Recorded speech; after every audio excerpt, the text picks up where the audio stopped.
Welcome to the T's and C's. Tisa and Chantal. Also known as the Terms and Conditions. Good evening, everyone. Welcome to today's online launch event hosted by the Institute for Policy Research at the University of Bath, as well as the university's Nationalism, Populism and Radicalism Research Cluster, along with Verso Books. Really happy to be joined by several colleagues from the university and beyond today to celebrate the launch of Reactionary Democracy, How Racism and the Populist Far Right Became Mainstream, a new book from Aurelien Mondon Aaron Winter. My name's Fran Amery. I'm a senior lecturer in politics at the University of Bath and my colleague at the University of Bath. Aurelien's research focuses on the impact of racism and populism in liberal democracies and the mainstreaming of far-right politics through elite discourses. His first book, The Mainstreaming of the Extreme Right in France and Australia, A Populist Hegemony, was published in 2013, and he recently co-edited After Charlie Hebdo, Terror, Racism and Free Speech, published with Zed Books. Next, we have Aaron Winter, who is Senior Lecturer in Criminology at the University of East London. Aaron's research is on racism in the far right, with a focus on mainstreaming and violence. He is a co-editor of Historical Perspectives on Organised Crime and Terrorism with Routledge, a book coming out this year, I think, Searching the Far Right, Theory, Method, Practice. Joining Aurelien and Aaron, we are incredibly lucky to have Chantal Lewis and Tisa Regis from the Surviving Society podcast. If you haven't listened to Surviving Society before, you are really missing out. They've had some absolutely fantastic guests on the podcast as well, so do give it a listen. In addition to hosting Surviving Society, Chantal is a part-time PhD student in the Sociology Department of Reflection, Race, Class and Gender, Programme Director of the Leading Roots campaign Black in Academia, and is on the board for the International Centre on Racism at Edge Hill University. Tisa is a full-time PhD student in the Geography Department at UCL, also a recipient of the Windsor Fellowship Scholarship. He is also a member of the board for the International Centre for Racism at Edge Hill, and his research interests cover whiteness, conviviality, race, multiculturalism, critical race theory, epistemology, and history. So onto the book. We're going to be discussing the core argument of the book, which is that democracy is not necessarily progressive, will only be progressive if we make it. So what Aurelien and Aaron call reactionary democracy is the use of the concept of democracy and its associated understanding of the power of the people for reactionary ends. Mapping the construction and evolution of racism in the US, UK and France, Aurelien and Aaron explore the ways in which the far right has engaged in a process of reconstruction and how it has impacted on and entered the mainstream, debunking myths that suggest that the popular appeal and support of far-right politics comes purely from the people. They demonstrate that instead the mainstreaming of the far right has more to do with the top-down process. They argue that attention must be paid to the way that elite discourses in the media, politics and academia have distracted from systemic failure and inequalities.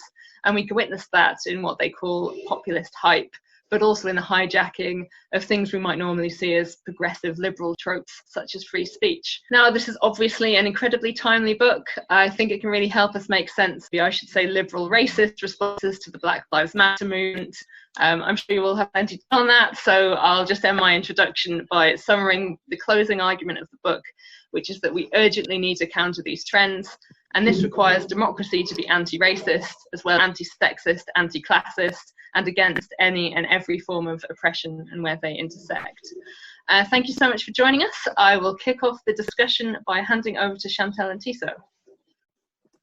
Thank you so much for that introduction, Fran. That was brilliant. It was so succinct as well. It's quite a difficult introduction to follow. Thank you so much for having us in conversation for your book launch, Aaron and Aurelien. If you haven't listened to the podcast before, Aaron and Aurelien are people that we really look up to, and their scholarship has inspired us so much, particularly how we think more critically about the far right and the mainstream of the far right. Just to say before we kick off with some questions, me and Tisa have been struggling through remote podcasting over the past 3 months. Very different way of recording conversations and events, obviously, because we haven't got the personal rapport, physical touch or whatever people. So it is things that we say to guests as when we're doing remote podcasting is to remember that when we're in this moment remotely, a remote moment of solidarity, well, usually when we're in person, me and Tiso make a point of making that very much apparent. So I feel like it's important that we say that every time we do these events and record these things remotely.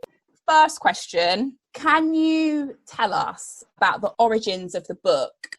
It's clear throughout the book that the citations, who you cite, where you both were when you were thinking about writing this book, but any significant moments that in particular that led you to getting to this conceptualization and writing of this. I'm also going to say that I'm actually quite nervous. You might hear that in my voice. So let me just say that as well. No, you're good.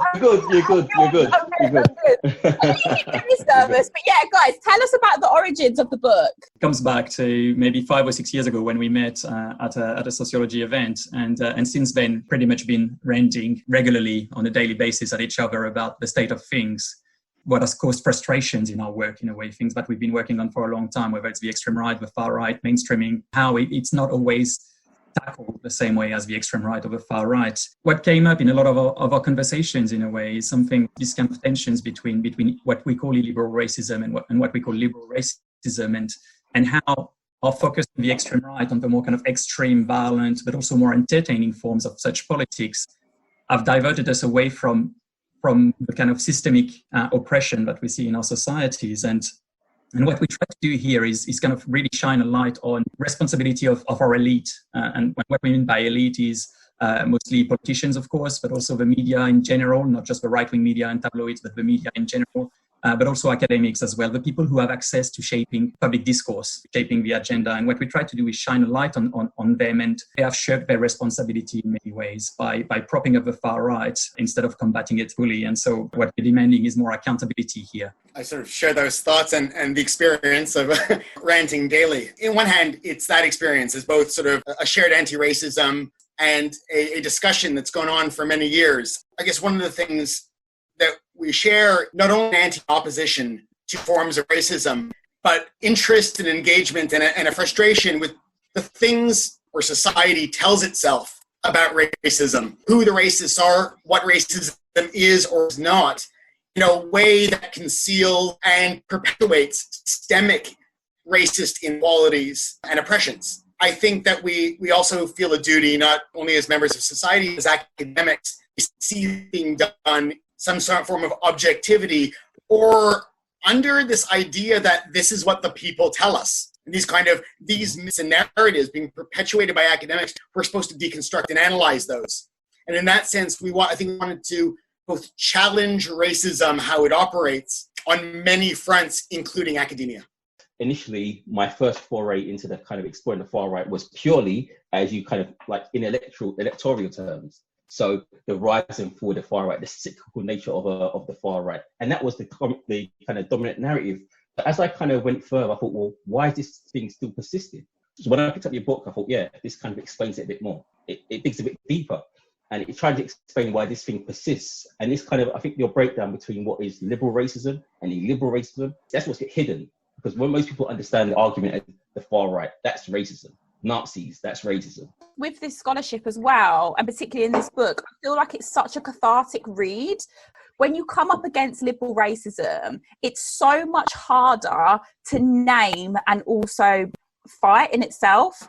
And the way that those sorts of racism separate themselves from illiberal racism, it can be such a disjointed feeling within the everyday. So for me, like, as well as it being such an amazing piece of scholarship that has helped me with my writing, the way I think about things, it's also helped within my everyday to understand how people are using this language and using this way of talking about race in a way to leverage this type of liberal racism. On a personal level, as well as I'm thinking about my politics, it's been a really important piece of work to understand how that has been, particularly over the past sort of 10 years, really mobilised. It's incredible to hear you two say this, and it's very humbling, but it's also particularly interesting, I think, because for me, coming from France, it's been quite a learning curve in a way to understand what racism was, obviously from a very different point of view. But even though I always considered myself anti-racist, and it's nice of Aaron to say we both wrote it as as anti-racist. I think the anti-racist I was when I was 18 is very different to the anti-racist I am now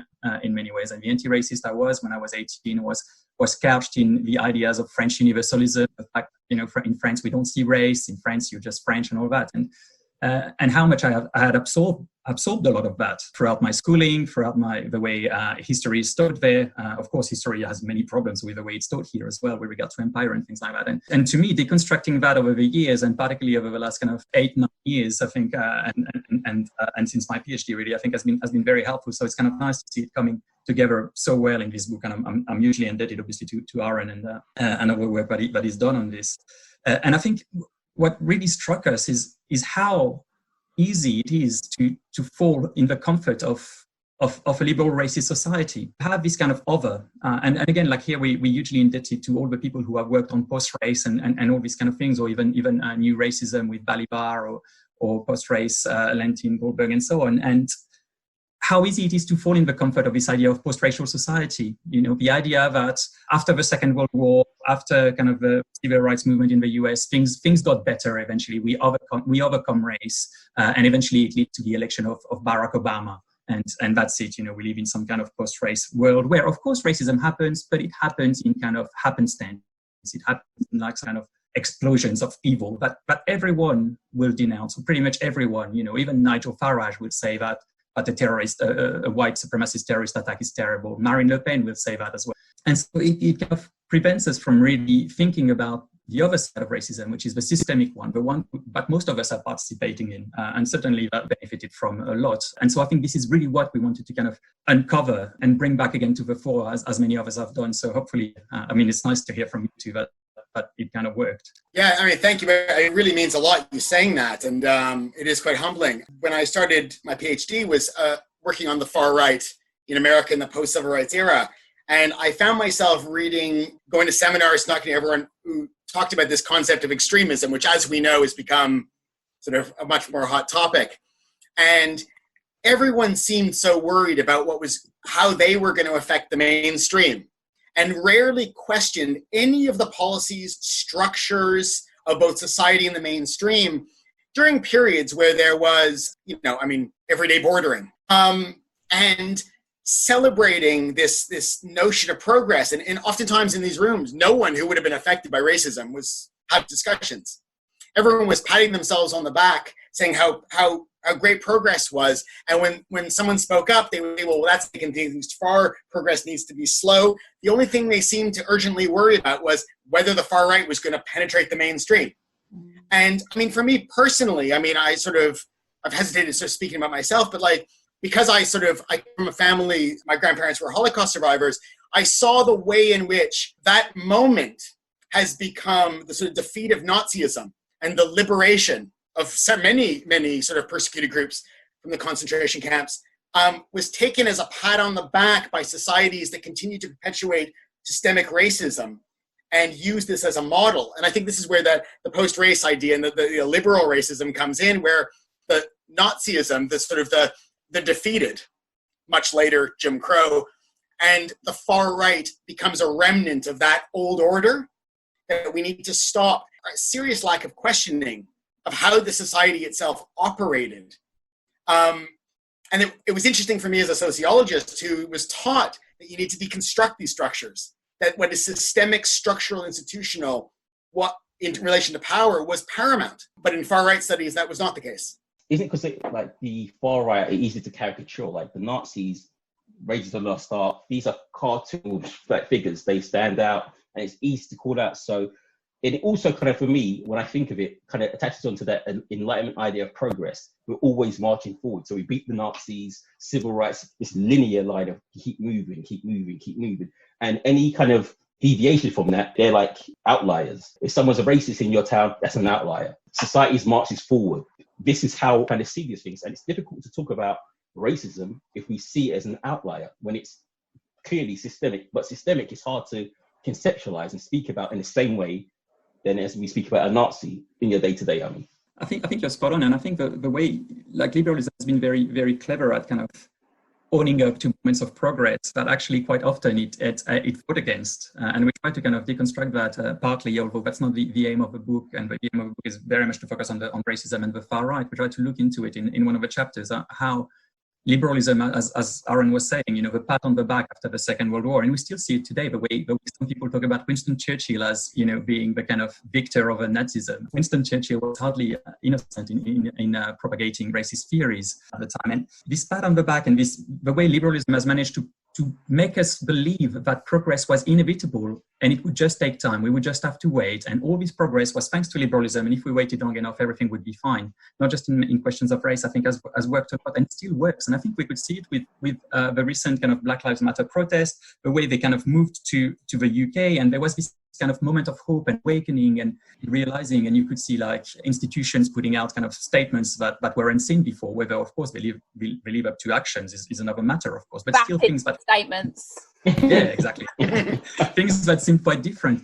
But then what happens is you have a demonstration on the weekend by the far right, by Britain First. You have this guy urinating on black and all these things. And we go back to the good old kind of liberal racism, but is a good excuse for us not to no longer look at liberal racism in a way. It's like the illiberal racist, and if we didn't have Britain First, we didn't have the EDL, we didn't have that, then we would be fine. But of course, that's not true, because racism goes far beyond these people. Racism is entrenched in most of our institutions. And the extreme right here plays a nice kind of decoy or scapegoat to some extent, so that we don't look at ourselves enough. Before I ask you next question about conceptualizing liberal and illiberal racism, so I think it would be good to get a definition out there for people that haven't necessarily read the book. But one of the things that has definitely been a process for me, and that the book has really helped me with, is trying to remove the personal from the racism. And I'm not saying to denounce personally. Your lived experience has been embedded in interpersonal experiences of illiberal racism. It makes it really difficult to see liberal racism as just as important, and if not more important than those illiberal racisms. And that's one of the things I think we definitely saw on the weekend, like people that would often be on our side with regard to these things, kind of caricaturing and misunderstanding the groups that are actually out there presenting and being fascist, particularly for Black people that have been around very, very violent, symbolic and interpersonal illiberal racisms. It makes it, the arguments that you make, even though they're really important in the book, it's a long process of coming to terms with and unlearning, because if we don't recognise the importance of the liberal racisms, then we get stuck in the illiberal racisms, which mean we don't really understand who the enemy is. I don't necessarily think I've always at the destination of understanding that liberal racism is the clear enemy, but I think it's a process that we have to keep going over and over again, like rethinking, okay, who is actually doing this? Who is here? What is happening? Like, and particularly as a Black woman, it is very difficult to do that, because you have so much interpersonal issues with the liberal racism, but we still have to keep coming back to what are these liberal racisms? How are they manifested? Who's pulling the strings? What is happening? And who are, and just, I mean, I hope we're going to talk about this maybe in the discussion, the socioeconomic background of the majority of people that were at that march. They're all, majority of them are middle class. What unites them? Racism and whiteness often. If we go into the next question on liberal and illiberal racism, sort of breaking that down for everyone. We've given the examples from World War II as a useful signifier of people's misrecognitions and misunderstandings of racism. But yeah, you break it down really clearly in the book. But if you could, maybe one of you could do liberal racism, the other one could do illiberal racism. Well, this is how intertwined they are as well. I think we have to note that in some ways, these are conceptual constructions of ours, but also they're constructions in the way they're used to displace things. So in a sense, illiberal racism is basically constructed as racism, but it's placeholder as a concept for all those things that we think now are bad. Biological racism, slavery, in some countries colonialism, but clearly we have to talk about that as well, whether it's acknowledged as such. Racist terrorism, Jim Crow segregation. But it's not to say these are not illiberal and they're not forms of racism. But what they do is construct racism as simultaneously old, of the past, dead and defeated largely, or manifesting in remnants of the past in the current far right. And the way the far right is constructed, to go also to both of the comments you both made, is it's constructed as often working class, uneducated. It's constructed as something that is distant from the liberal, educated, middle class elite who matter in society, and they're constructed as who matter. And the problem is that it ignores both the intellectual and elite production of racism, enslavement and slave trading and colonialism, and the policies back in the day and today that are run by, old Etonians, if you will. Liberal racism is that construction which says, and I think we're indebted to post-race theory and colorblind theories of colorblind racism. It's that racism that does not talk about race as a physical, biological thing. It does not have recourse to the old language, the brutal, obvious, overt language of traditional or liberal racisms, and often codifies it in cultural differences or in notions of liberal values. Like, they oppress women, we don't. We believe in free speech and talking about, controversial issues. They don't. And in a sense, that's been highly weaponized against Muslims in the past number of years. But I think the other thing that it does is it's built upon the liberal one is based on a landscape of post-race, of that we've made progress, we've defeated old illiberal racism, and we're all equal now. And what that does is it sets up a structure where if someone claims racism, they're accused of, or in the intellectual dark web terms, conspiracy theories. So systemic racism is a conspiracy theory, or patriarchy is a conspiracy theory, or the fact that if all things are equal, if you criticize whiteness or white structures, you are a reverse racist. And I think one of the things that we try to get at, and I'll sort of finish it up, so I'll let Aurelien do it, but one of the things that we have to remember is that, and I take the issue of statues, the idea of these were people from another time. They're from an illiberal period that we no longer find acceptable. Well, that assumes that people thought that was acceptable now, and I'm sure the targets of it did not, as well as a lot of other sort of anti-racists. But the other issue is that for something that was long ago defeated, it sure has a presence today, and you're still defending that presence. And this is where you start to see that blurring.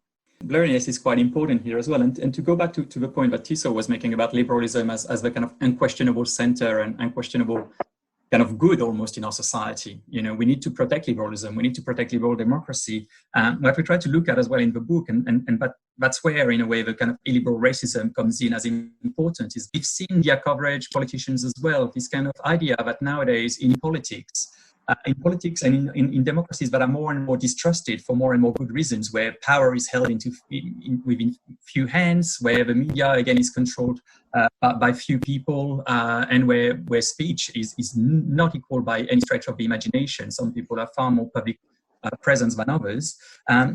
You have this idea that now we have liberalism versus the far right, or liberalism versus populism, and I put populism in inverted commas here, and I think that's a big problem because that reifies liberalism as the mainstream, as the center, and as something essentially good, versus something that's very bad, the far right, the extreme right, racist, illiberal racist, and things like that. And that prevents us from thinking outside of that.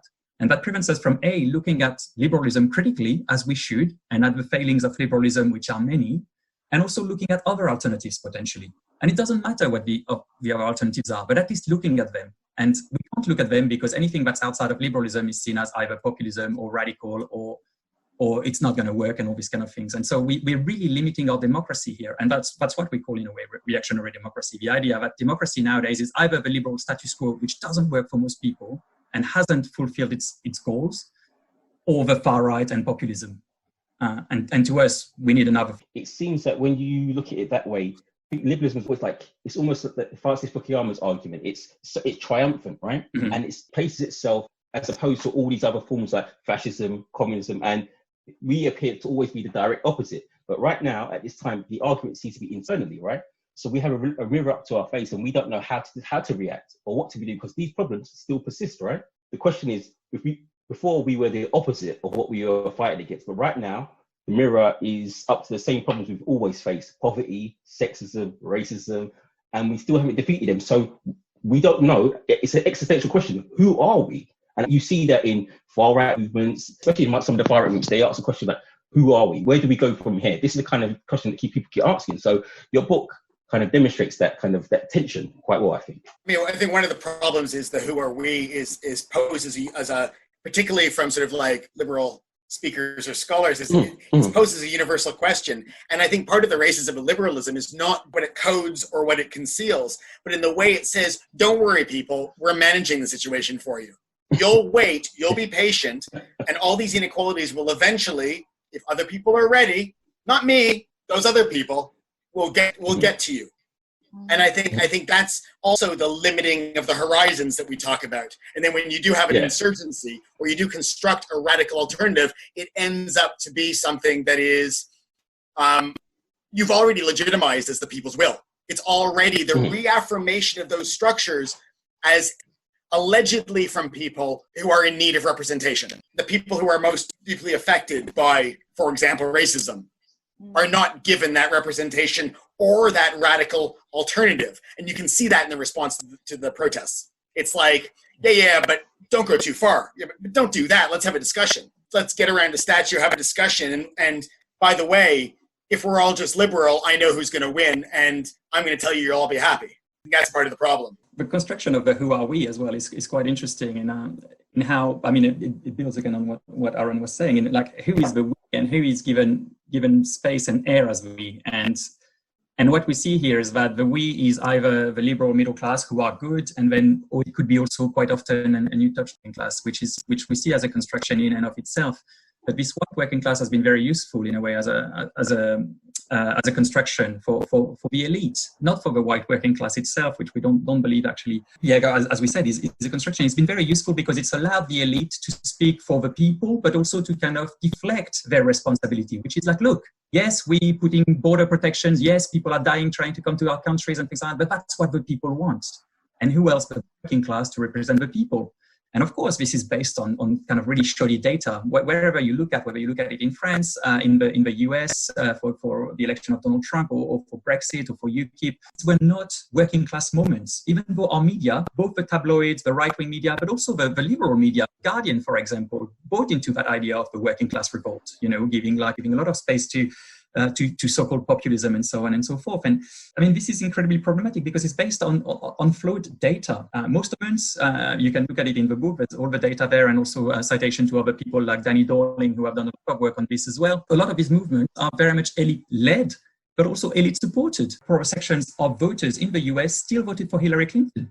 In fewer numbers than for Barack Obama, but still more than Donald Trump. The people who elected Donald Trump were white, educated people. And there were, of course, some working class people who voted for them, but it's not the bulk of the vote. Brexit is the same thing. And again, the general election in 2019, as Danny Dorling has shown, and as you shared with us, Chantal, is not, the fall of a red wall is not the fall of a red wall. It's just, again, if you take abstention into account and all these kind of things, you can see that the working class will switch off more and more. And again, the people who are pushing these politics into power, people who are quite well off. One of the things that strikes me is that when you read all these updates, and you'll all see them on Twitter, about what people care about, what they're concerned about, you constantly see this, like, people don't want open borders, people don't want more immigrants, people want this. And you have this complete construction, not just of the people, but of the non-people, who matters and who doesn't. For those people who are considered non-people, who are on the sharp end of those anti-immigrant politics or the racist politics,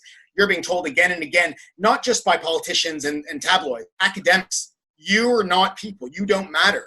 And one of the things that really strikes me is that it's not only that the left behind thesis and the working class revolt thesis is racist, or is weaponized in the service of racism, or to conceal or justify or legitimize racism. But actually, it doesn't work for anyone who's left behind, because it serves completely corporate, capitalist, conservative interests. We see this with particularly the recent crises. So just with regards to reflections we're just having about the people and the left behind, and how complicit the media and academia has been in this stuff, just a final question. How can we create scholarship that doesn't appease notions of the left behind and the people? we think your work really helps with this stuff, but it'd be a really great opportunity now to particularly talk about the social sciences complicity in this. Because listen to you guys talk, reading Danny's stuff, reading Gaminder's stuff, reading Nicola Benson's stuff, like the thing that I really struggle with this is how clear it is who votes, who doesn't vote, and who has the power. And if we're talking about the Red Wall, for example, the Red Wall, the majority of people who voted for Labour in 2017 just didn't vote. There wasn't a significant swing to Tory voting. They didn't vote. And the people that did vote Conservative are the people that are middle class again, that have their houses, that have come from a certain socioeconomic background. And Danny makes a really important comparison between a socioeconomic position of people that vote in Grimsby and how similar that is to the Tory heartlands in Essex. And I guess it would be really good to hear from you guys how we can really push against this stuff, because it's just so factually inaccurate. It's so damaging the way we understand and can combat racism and the mainstream of it. And I just feel like if now is the moment that people are listening, we really need to grab this moment again and again, like what's been happening for decades, and really say, look, this is what is going on. Very much like the point of the final chapter of the book. I mean, what we call for is more caring the way we talk about these issues, and you've pretty much summarized all of them. The way we talk about elections, and how they link to democracy, the way about who votes and who doesn't vote, and why that matters. The way we talk about the far right, the way we talk about populism, the way we link the far right to the people, the way we link the far right to the working class. And what we argue is, particularly looking at the work we've done on the media and how that work in the media, what's being said in the media with the working class reports, all these kind of things, the working class voting for Trump, the Rust Belt voting for Trump, the working class voting for Marine Le Pen. What we've seen is that this is an elite construction on the media and on academics supporting the flawed evidence. And what we argue is that this leads to a dual process in a way. It leads to a process of legitimization of the far right. The far right 30 years ago was still powerful. There were still people voting for it, but it was a taboo. People were ashamed to vote for the far right, and most of the media would go against the far right. Nowadays, the far right have become more and more, they are linked to the people as they are linked, they're the voice of the people, the voice of the silent majority, which is of course all wrong. This veneer of democracy that they never had after the Second World War, because the Second World War was such a taboo that Jean-Marie Le Pen, it took him 20, 30 years to shake this off, to stop being compared to fascists, Nazis, and so on and so forth. Eventually, you give them a break, and you don't call them far right or extreme right anymore. You call them populist. You don't say that fascists and racists vote for them. You say that the working class vote for them. And of course, the working class in our societies is usually seen as quite progressive, as the kind of salt of the earth, all these kind of things, right? And so you kind of completely change the narrative about the far right. So you give them legitimacy. You also give their ideas some legitimacy by saying, well, that's what the people want. And so you get people like Nicolas Sarkozy in France in 2007 saying, look, I'm not racist, but if what the people want is more security, then we'll have to put that through, right? You get the hostile environment in the UK, you get Trump and the wall, all these kind of things, but not just Trump and the wall, you get Obama and the deportations and all of that. And finally, so there's the process of legitimization of the far right and its ideas on one side, and then on the other side, you have a process of delegitimization, the process of delegitimization of the people, because you associate the people with the far right who are still more or less rebelled in our society.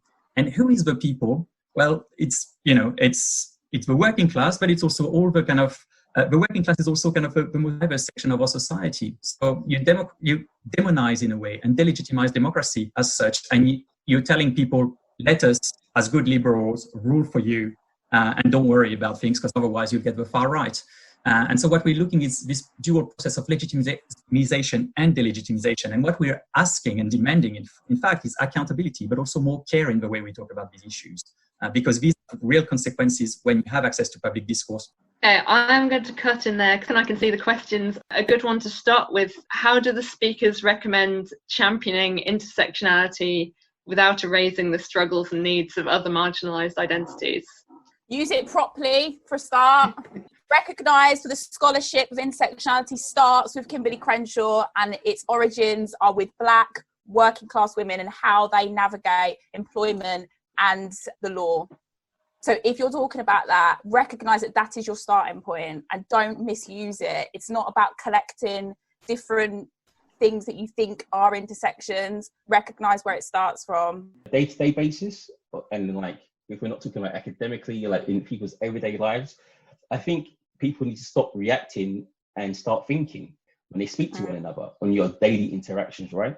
Because most of the stuff, like we are talking in an academic setting and it's very kind of removed, but in your day-to-day life, like we've been through all these struggles, we've been through feminism, we've had all these stuff going on. So right now people need to start thinking instead of reacting. And so that's what I would say in your day-to-day. You have to read, you have to engage with the scholarship and the voices of people with lived experience and activists. But I also think it's really important both to challenge the right's co-option of intersectionality as a weapon or as some sort of like modern demon. At the same time, be careful how we treat each other. We don't use it against each other in the way the right wants us to. Creating hierarchies and one-upmanship, engage with its complexity and its use for both understanding lived experiences and power, and the complexity of our identities and our experiences. How do other forms of racism and ethnic discrimination, such as against the Dalits and Adivasis in India, fall within the discussion of Black Lives Matter? Does someone else want to take this? I'm not sure I've got the energy. It's not an area of expertise of mine. On one hand, we're looking at racisms, and we're looking at processes of racialization in relation to power. And that power can be both global and in given contexts. Again, I'm not an expert in that subject, but I'm also acutely aware that for the past decade or so, in a context of increasing sort of right-wing insurgency, there has been a divide and rule played between sort of racialized groups, and we have to resist that too, both as we analyze them, but as we express solidarity in anti-racism. Contextual knowledge here is very, very important. And again, that's why probably we can't comment on that so much. But I think, what Aaron said is very important, that we think about these things as global, of course, and localized, but not either or. If you listen to what me and Tiso try and do on Surviving Society, it's very much an anti-racist endeavour which looks at collectivism of all racialised populations and white allies, etc. However, in fighting structural and systemic racism, you do need to have some racialised specificity, because we are not all starting from the same place in the same moment with the same material and socioeconomic positions and cultural positions. And what I would say, it doesn't mean that you divorce yourself from having that collectivity, but there are moments where we do need to have that specificity.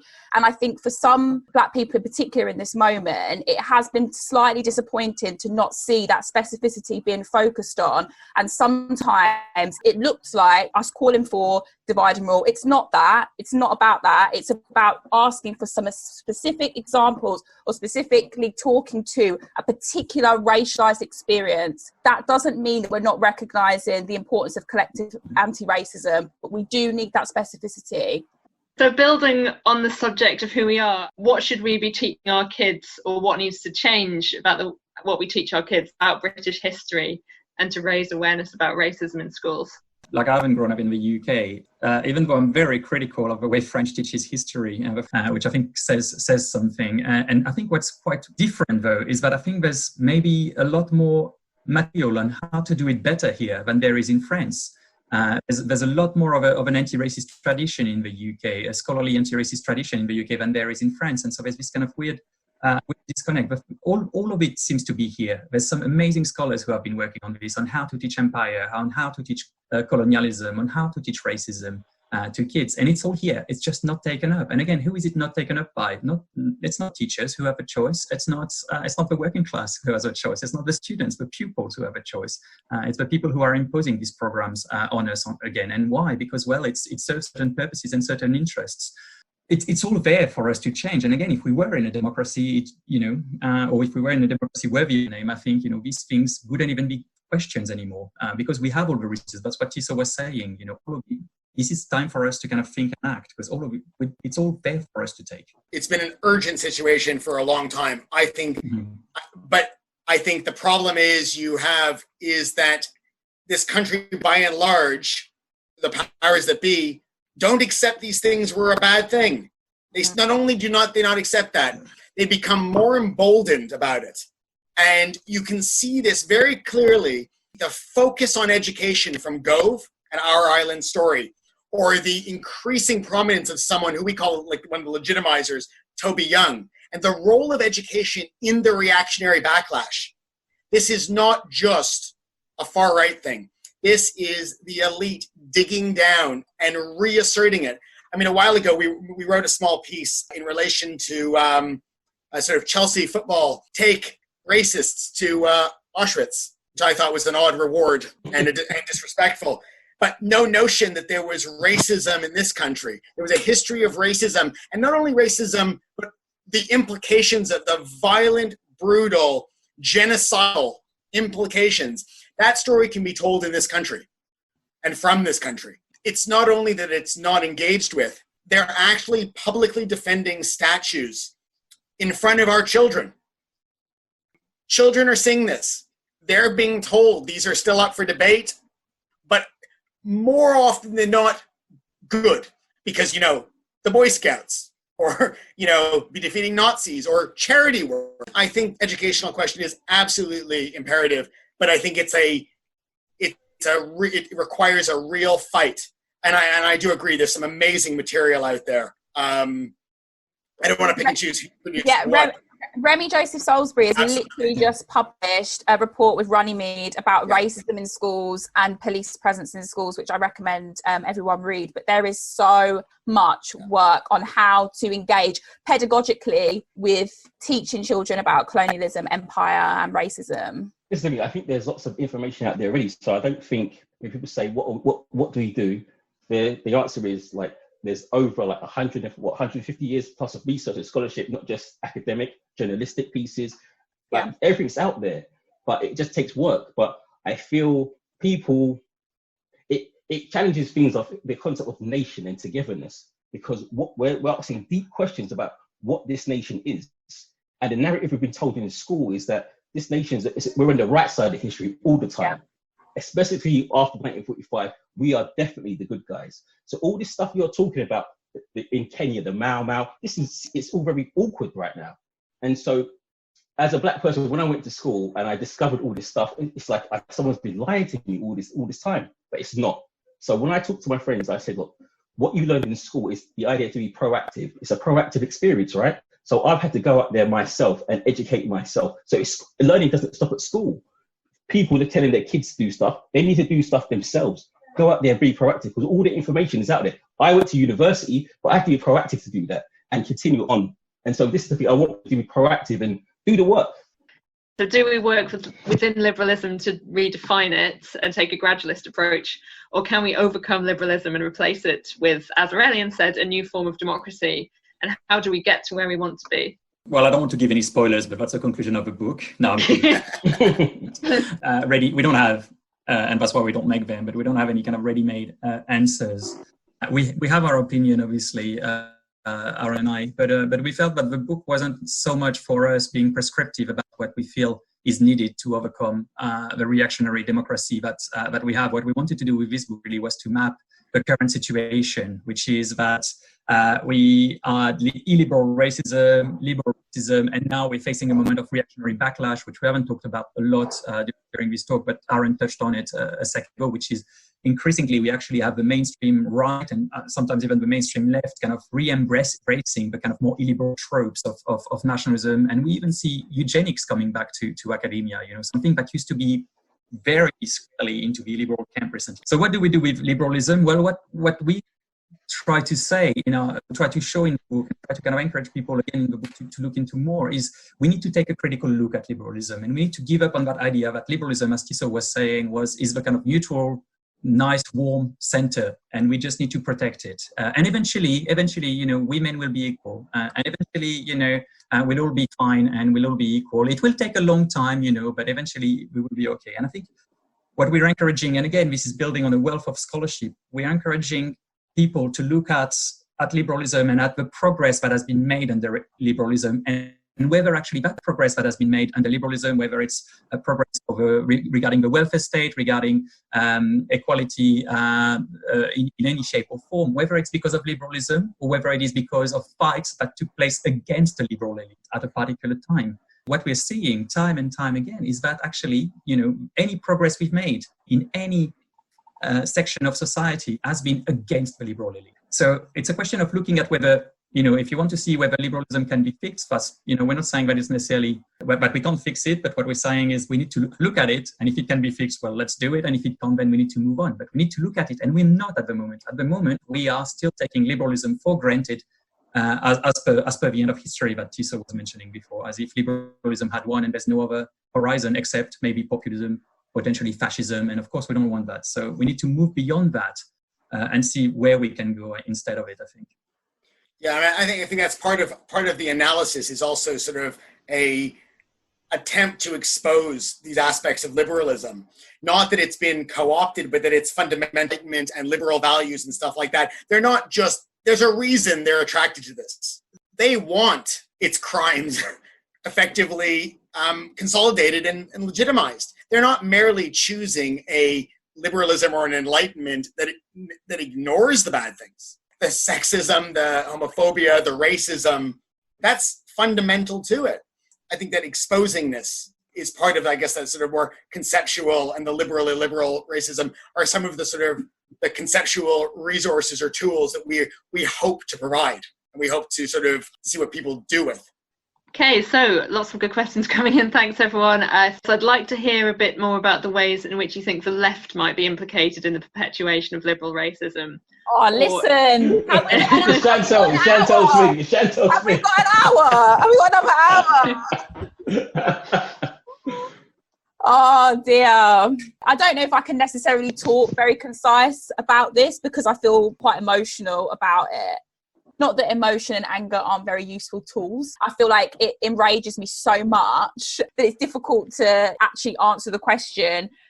Just with regards to going back to what we were talking about with the white working class and the red wall stuff, like in particular thinking about the UK context now, seeing the Labour Party reorganise around this myth of the people and the left behind, reorganise again, is just it's so pernicious. And like particularly thinking about, like, obviously we've been in a really, really like heightened period, but a few key moments to me stand out. The general election result and them talking about Labour Party representatives and MPs talking about how they'd lost their working class base, even though the majority of black and brown people voted for them again and they're from working class backgrounds. Number 2, the election of Keir Starmer as Labour leader. Number 3, the report which showed the anti-blackness and Islamophobia, as well as the anti-Semitism that's within the party and how that was responded to, and particularly thinking about the treatment of Diane Abbott. And then we finish last week with Keir Starmer and Angela Rayner and Empire Deniers kneeling in response to the Black Lives Matter moment. Again, as you can see that I'm angry, but I am not objective. I'm never objective anyway, but I'm particularly riled up about this stuff, and it is a very, very disappointing moment for UK left politics, I would say. Did you miss the Young Blue Labour tweet as well, Chantal? Oh, jeez. Oh, yeah. Well, what are they saying now? It's not family values anymore. What is it? Well, Young Blue Labour tweeted, or had in their Twitter bio, work, family, nation, or something like that, which of course is the slogan of the fascist regime in France. So, I mean, and this is something we look at in France, this idea of progressive patriotism, this idea of, what again, the liberal media and the left-wing media, think of The Guardian, for example, has been kind of tweeting in many ways by giving platforms to people like Hillary Clinton after Brexit and Trump, saying that liberal democracies need to curb immigration to kind of fight the far right. Tony Blair did something very similar. New York Times has given quite a lot of coverage to various kind of white supremacists, calling them the guy next door. We had a dapper white nationalist that was again minimizing, euphemizing a lot of kind of nasty far-right politics. And of course, then there's also the problem of false equivalencies, of false idea of debates, of, if you want to talk about immigration or racism, you need to bring in a racist on your panel. all the time on so-called liberal and even left-wing media. Of course, the right-wing media does not do that. They are in full-on kind of culture wars. And the left hasn't kind of got into its response properly. I feel like it's really important to say as well. Sorry, just before you come in, Aaron, that like we're also seeing the left's complicity on a really clear attack on trans lives as well. Particularly right now, we're seeing that. It is absolutely disgraceful and it's shocking. And it's not, in a way, it's not shocking based on the things we've been talking about. But it's really important to see how they're just co-opting, becoming so complicit with the violences that we see on the right. When we were talking before about the way the sort of the alternative or the insurgency is constructed from the right, oftentimes as a way of getting what would be allegedly Labour voters from the working class, it actually carves out a hole on the left. Yeah. And you end up going for a Starmer. And I think Starmer and Biden are great examples of the way it's been carved out so that the spectrum has moved from the liberal center to the far right. We can see what happened with Corbyn, for example. And when I raised divide and rule before, one of the things I was thinking about actually was the way in which the last campaign, weaponizing anti-Semitism and making it out as if you would vote for overtly racist, Islamophobic right, was telling people not to be racist and vote Labour, and they have their own anti-Semitism problem. And it was just this complete divide and rule. And I really take Chantal's point about the fact that actually, particularly, there are differences and there are different contexts and different relations of power at given times. And more generally, the idea that racism, a false form of anti-racism, can be used by the far right to get rid of a left. Very, very scary and damaging. And I think that's one of the things that we've got to do on the left, that we have to not only ensure there is a left, but that it is anti-racist. I'm going to roll together a few different questions now, since a few people have asked about similar themes. So a few people have asked if the speakers could talk a bit about the relationship between racism and capitalism, and also how we can dismantle systems of income inequality. Get rid of inheritance. Sorry. I don't think people are ready for that. Yeah, I mean, that would be a start, but I think I mean it's obviously not something that we're focusing directly on in the book, capitalism, or even research more broadly, but it's something that obviously we're quite interested in. And a lot of the themes we look at in the book echo that, and I think liberalism again is partly partly fully to blame. It's for you to decide, but can we divorce liberalism from capitalism, and can we have a capitalism that is democratic and that allows us to have actually properly equal rights? Well, that's again, if we look at history and if we look at the way things have been and are becoming worse, it seems to me that there is a big problem here. So we might, again, it goes back to imagination and to the fact that it is so hard for us. I mean, there's lots of kind of sayings about this, but it's so hard to imagine a world without capitalism, even though we are heading straight for the wall. We have so many crises at our hands that capitalism is making a lot worse. I mean, just think of COVID and how many deaths we've had in this country because of politics of austerity that were unnecessary and that have caused terrible hardship. Think about, of course, the climate crisis that's upon us, all these kind of things that capitalism doesn't seem to be able to handle. And so, of course, that leads to people suffering more than others. And racialized minorities will be at the forefront of this kind of pain and suffering, as we've seen with COVID. You see the unbelievable sort of violence and loss because of both austerity, which obviously the impact of austerity has also informed the construction of the left behind and the scapegoating of immigrants. The damage done is also because of austerity and the cuts to the NHS, but also because they want to keep the economy going and want to bring it back. I think one of the central sort of the points we make where this comes together also is the way in which there's a racism that informs the construction of the left behind as if it's a class issue, which would inherently be a problem with capitalism, but it's constructed as a race problem, as a white victimization. Those who are perpetuating the left behind argument have no interest in a social safety net or welfare or equal pay or achieving equality. They don't want to achieve equality. They want to actually divide and rule the working class so that capitalism, the inequality is perpetuated and maintained. When it's a turn away from a class struggle to a race struggle, I mean, we're hoping it catches on. But and the Runnymede Trust has been really good on class.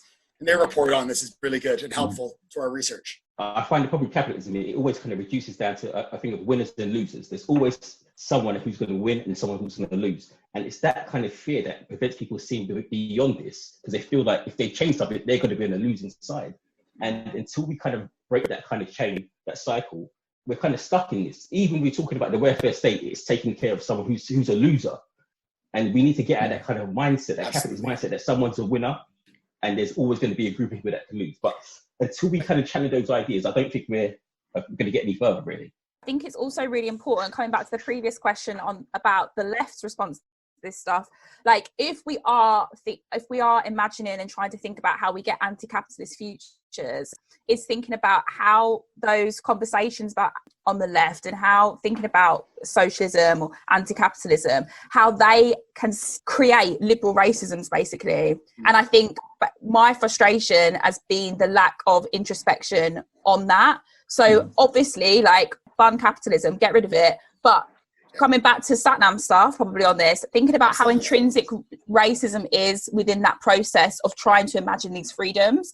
And that's what I would always sort of come back to. As much as I agree with capitalism being at the heart of this stuff, like, it's always important to remember how, like, liberal racism plays its part within those environments as well, and how we have to call them out and stop them. That takes us nicely on to what will, I think, have to be our last question. Saying, in the day-to-day, how can we help ourselves not to get distracted by illiberal racism when it's often so present and violent, and turn our attention to the elite liberal racists? What we argue in the book is of course, it's very liberal racism. We shouldn't let the fascists march on the streets of any cities in this country or anywhere, and we should keep fighting the kind of grassroots battles against illegal forms of racism, the people who are at the sharp end on a daily basis, day in, day out. But I think we need to do both at the same time, and it takes a lot of energy, obviously, and it takes a lot of energy if you are yourself, facing this kind of, if you're at the sharp end of this racism and of the illiberal racism, as Chantal was talking about before.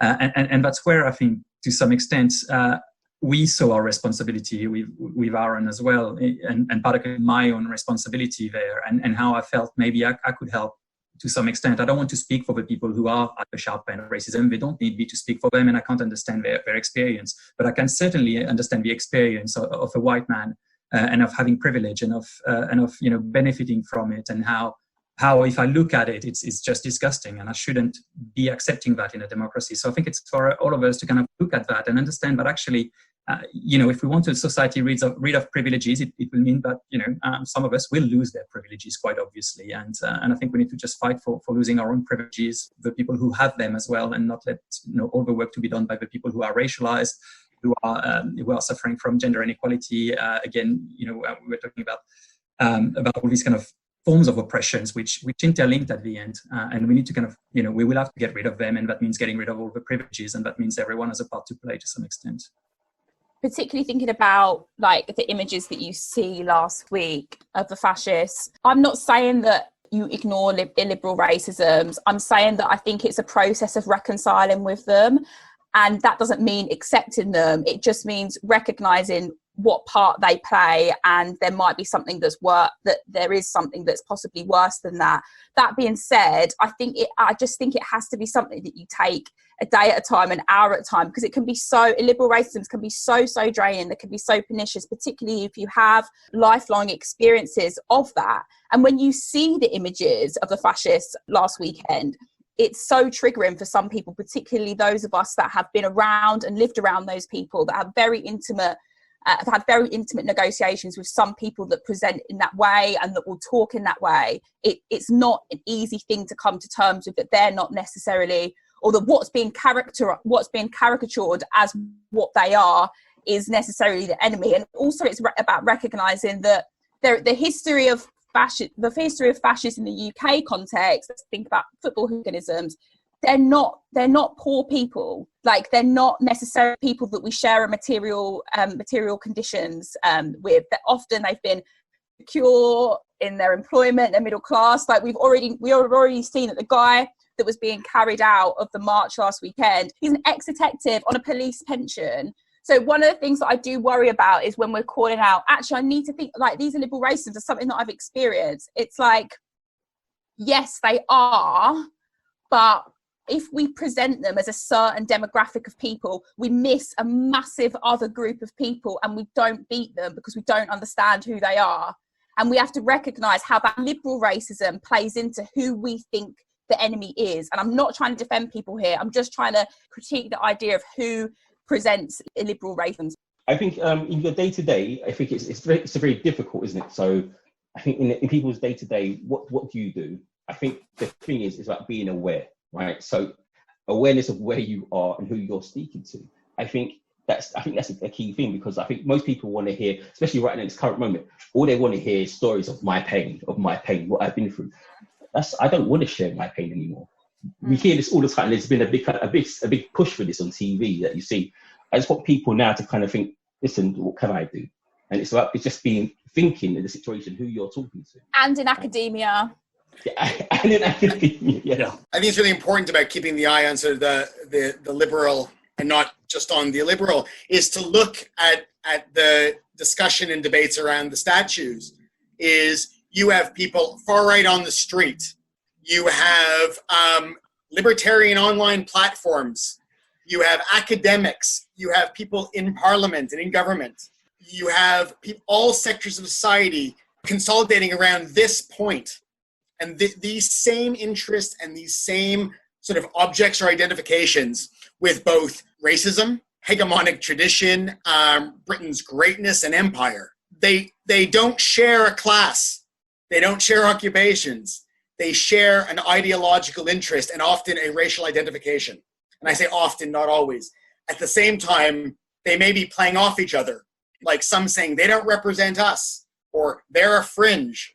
They're fringe extremists. And it's important, I think, and I think we try to highlight this in the book, is that it's not that you need to focus on one and not the other, but you need to see the relationships between them to know how this operates and how it's justified and how it's concealed. Thank you so much, everyone. I'm going to have to stop you there. Thank you so much, all of you, Aurelien, Aaron, Chantel and Tiso. That was an absolutely brilliant discussion. I'm sure everyone found it as fascinating and as engaging as I did.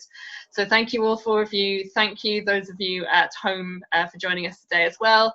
As I mentioned earlier, the session will be available as a podcast. Thank you again to George for working on the recording. Bye from all of us. Check out Surviving Society. Oh, do. Surviving Society. Thank you very much. Thank you.